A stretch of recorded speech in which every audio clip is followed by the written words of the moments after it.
जिसमें हम 3 जगह पर तकिए लगाते हैं और पेशेंट को पेट के बल लिटाते हैं। अब तकिए लगाने की जगह बहुत इंपॉर्टेंट है और पर्पस क्या है। हम अपने को बेली डाउन यानी पेट के बल लिटाना है, लेकिन सबसे जरूरी चीज ये है कि हमारा पेट नहीं दबना चाहिए। हमारे रेस्पिरेशन में सबसे ज्यादा जो रोल होता है वो चेस्ट और पेट के बीच में डायाफ्राम होती है, उसके मूवमेंट का होता है। और अगर हमारा पेट दब गया तो डायाफ्राम का मूवमेंट इफेक्ट हो जाएगा। तो जब हम पेट के बल लेटे तो हमें तकिए लगा के ये इंश्योर करना है कि हमारा पेट न दबे। जो हमारा ये हिप बोन है, पेल्विस जिसे कहते हैं, ये पार्ट सपोर्टेड हो तकियों पे, हमारी अपर चेस्ट सपोर्टेड हो तकिए पर, पेट बीच में बेड से ऊपर रहे जिससे पेट का मूवमेंट ठीक रहे। अब आप देखिए मैंने यहाँ पर 3 जगह पिलो रखे हैं। एक रखा है पिलो पैर की तरफ, एक पिलो है बीच में जिसमें हम 3 या 4 पिलो रख सकते हैं डिपेंडिंग ऑन कि आपका वेट कितना है और आपके पिलो का साइज कितना है, और एक पिलो है चेस्ट की तरफ। अब मैं आपको लेट के दिखाता हूं कि हमारा पेट का हिस्सा नहीं, ये जो नीचे वाला हिस्सा है जिसको हम हिप बोन कहते हैं, ये हिस्सा इस तकिए के ऊपर आना है। तो मैंने इन तकियों को रखा और ये जो नीचे वाला हिस्सा है इसको मैंने इन तकियों के ऊपर रखा, जिससे पेट नहीं दबा है, लेकिन मेरा जो हिप बोन का हिस्सा है वो इन तकियों पे आ गया। अब मैंने ये चेस्ट वाला तकिया लिया और इस तकिए को अपनी चेस्ट, जो अपर चेस्ट है, इसके नीचे रखा। अब देखिए इस समय मेरी चेस्ट जो है वो इस तकिए पर सपोर्टेड है और मेरा जो हिप बोन है वो इस तकिए पर सपोर्टेड है। इंपॉर्टेंट चीज ये है कि ये करने के बाद आप देख लें, इधर ले आइएगा कैमरा, कि आपका जो एक हाथ है वो आपके पेट के और बेड के बीच में जा रहा है और आपका पेट जो है वो बेड पे नहीं दब रहा है। ये बहुत जरूरी है, आपका पेट किसी तरह से नहीं दबना चाहिए। अब क्वेश्चन ये है कि आप हाथ का क्या करेंगे। आप हाथ को ऐसे रख सकते हैं और अपनी थोड़ी आप इसके ऊपर रख सकते हैं। आप सर को इधर कर सकते हैं, सर को इधर कर सकते हैं, या इस तकिए को थोड़ा सा ऐसे खींच करके अपनी थोड़ी को आप इस तकिए के ऊपर रख सकते हैं और हाथ को ऐसे रख सकते हैं। एक हाथ आप ऐसे कर सकते हैं, एक हाथ ऐसे कर सकते हैं, या दोनों हाथ ऐसे कर सकते हैं, या हाथ ऐसे। ये कोई फिक्स्ड पोजीशन नहीं है। इंपॉर्टेंट चीज ये है कि चेस्ट, अपर चेस्ट के नीचे एक तकिया होना चाहिए। आपकी हिप बोन वाले एरिया में काफी तकिए हों जिससे आपका पेट जो है वो बेड पे किसी कीमत पे ना दबे, और एक तकिया पैर की तरफ है जिसपे हमारे पैर है। अब इस पोजीशन में हम लेट जाते हैं, अपने को कंफर्टेबल करते हैं। अगर आपने पल्स ऑक्सीमीटर लगा के किया है तो आधे घंटे के अंदर 5 से 10% का इंप्रूवमेंट आ जाएगा। हम ये रिकमेंड करते हैं कि इसमें आप अपनी आइडियल पोजीशन देख लें जिसमें आपको कंफर्टेबल लगे।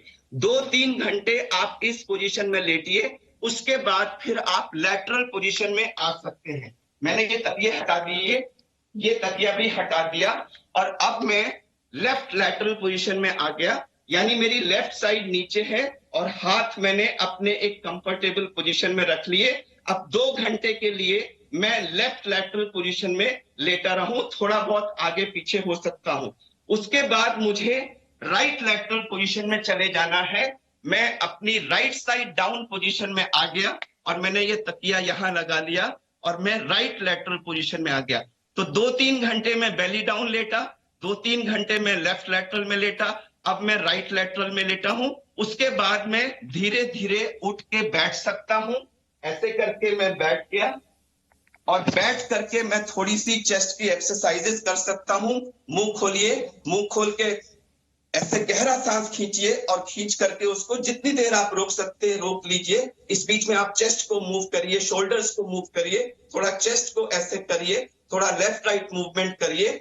कई बार अगर ऐसे बैठने में दिक्कत हो तो हम लोग कार्डियक पेशेंट्स में यूज करते हैं, आप एक छोटा सा स्टूल रख करके उस पे पिलो रख करके आप ऐसे सपोर्ट लेकर भी बैठ सकते हैं, या आप लेट भी सकते हैं और लेटे लेटे भी आप ये एक्सरसाइज अपने कर सकते हैं। तो 2 घंटे हम बेली डाउन लेटे, 2 घंटे हम लेफ्ट लैटरल में लेटे, 2 घंटे हम राइट लैटरल में लेटे, और 1-2 घंटे हम या तो बैठे या लेटे सीधा बैक के बल, और या फिर हम ऐसे सपोर्ट लेके बैठ सकते हैं। तो ये करने से हमारे लंग्स के अंदर जो ब्लड सप्लाई है वो सारी रीएडजस्ट होती रहती है और वेंटिलेशन, परफ्यूजन का जो मिसमैच है वो मिनिमम होता है, जिससे ऑक्सीजनेशन आइडियल होने की संभावना होती है। किन लोगों को ये नहीं करना है, ये बहुत इंपॉर्टेंट है।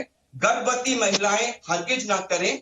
जो लोग बहुत ओबीज हैं, जिनका पेट बहुत आगे है, वो उनका पेट दबेगा, तो वो ना करें। जो हार्ट फेलियर के पेशेंट्स हैं वो ना करें। कि लोग अगर इस पोजीशन में लेटे 2 घंटे 2-3 घंटे belly down, right lateral left lateral, अपने बैक पे लेटे, थोड़ी देर बैठे, स्टूल पे लेकर के ऐसे सपोर्ट कर लिया, बीच बीच में थोड़ा सा चेस्ट को ऐसे टैप कर लीजिए। अगर आपको बहुत खांसी आ रही है तो आप नेबुलाइजर ले लीजिए, उसमें कोई स्टेरॉइड सोल्यूशन डाल के उसको नेबुलाइज कर ले दिन में 3-4 बार, और बीच बीच में अपने चेस्ट का मूवमेंट करते रहें। जब भी संभव हो तो गहरा सांस खींच करके थोड़ी देर उसको रोकने की कोशिश करिए। इससे आपके लंग्स के एल्वेलाई पूरे के पूरे फैल जाते हैं और लंग का रिक्रूटमेंट हो जाता है।